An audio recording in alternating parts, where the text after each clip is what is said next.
अभिनेता चंद्रमोहन हिंदी फिल्मों के एक बेहतरीन अभिनेता थे। वे अपनी बड़ी नीली आंखों और डायलॉग डिलीवरी के लिए जाने जाते थे। उनकी ये दोनों कुदरती खूबियां उन्हें अन्य कलाकारों से अलग करती हैं। उनकी आंखें और आवाज पर्दे पर देखने के लिए दर्शक सिनेमा घर खींचे चले आते थे।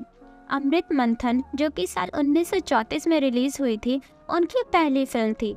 ये नव स्थापित प्रभात फिल्म स्टूडियो में बनी पहली फिल्म थी और हिंदी और मराठी दोनों में बनी थी। अपनी पहली ही फिल्म से चंद्रमोहन ने राजगुरु की भूमिका में प्रशंसा बटोरी थी। उसके बाद उन्होंने कुछ फिल्मों में खलनायक की भूमिका भी की, लेकिन सोहराब मोदी की पुकार, जो कि साल 1939 में, और महबूब खान की फिल्म रोटी, जो साल 1942 में रिलीज हुई थी, इसके बिना अभिनेता चंद्रमोहन की चर्चा अधूरी मानी जाएगी। फिल्म पुकार में वो सम्राट जहांगीर की सशक्त भूमिका में दिखाई दिए, जिसके लिए हक और इंसाफ पहरे हैं।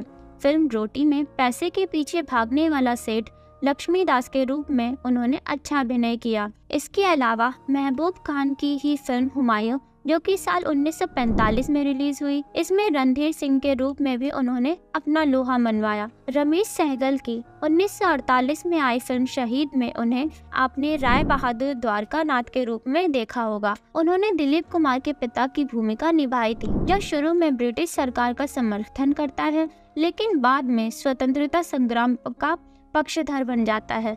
अमर ज्योति, भरोसा, शकुंतला, रौनक, गीता, द्रौपदी, ज्वाला, शालीमार उनकी कुछ अन्य फिल्में हैं।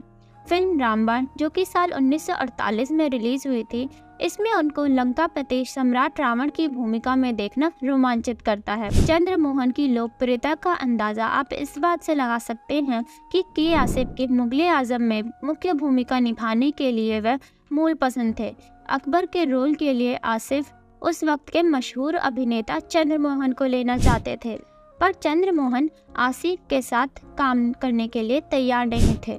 आसिफ को उनकी आंखें पसंद थी। उन्होंने कह दिया था कि मैं 10 साल इंतजार करूंगा, पर फिल्म तो आपके साथ ही बनाऊंगा। आखिर के आसिफ चंद्रमोहन को मनाने में सफल रहे। आसिफ ने उनके साथ मुगले आजम की 10 रीलों की शूटिंग भी की थी, लेकिन किसी वजह से बाद में यह रोल पृथ्वीराज कपूर ने निभाया था।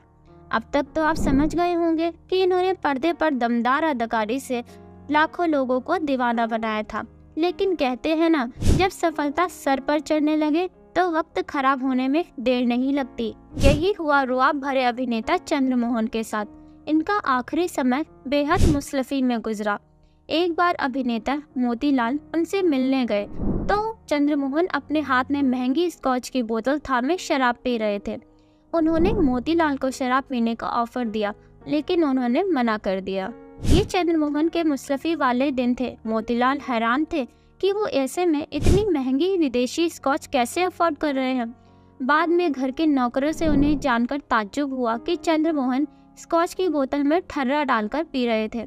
जबकि एक वक्त ऐसा भी था कि बम्बई में बिल्खा हाउस स्थित बंगला चंद्रमोहन की चर्चित महंगी शराब पार्टियों में के लिए मशहूर था, जिसमें उस वक्त के नामचीन सितारे शिरकत करते थे। अपने दोस्त की ऐसी दयनीय हालत देखकर मोतीलाल बेहद विचलित हुए। उन्होंने चंद्रमोहन को समझाना चाहा, लेकिन तब तक बहुत देर हो चुकी थी।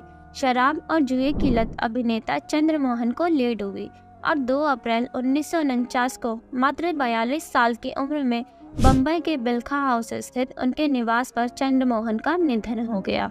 तो ये थी अभिनेता चंद्रमोहन की जिंदगी से जुड़े कुछ किस्से। ऐसे और भी किस्सों को सुनने के लिए अभी सब्सक्राइब करें हमारे चैनल अनसुने किस्से को।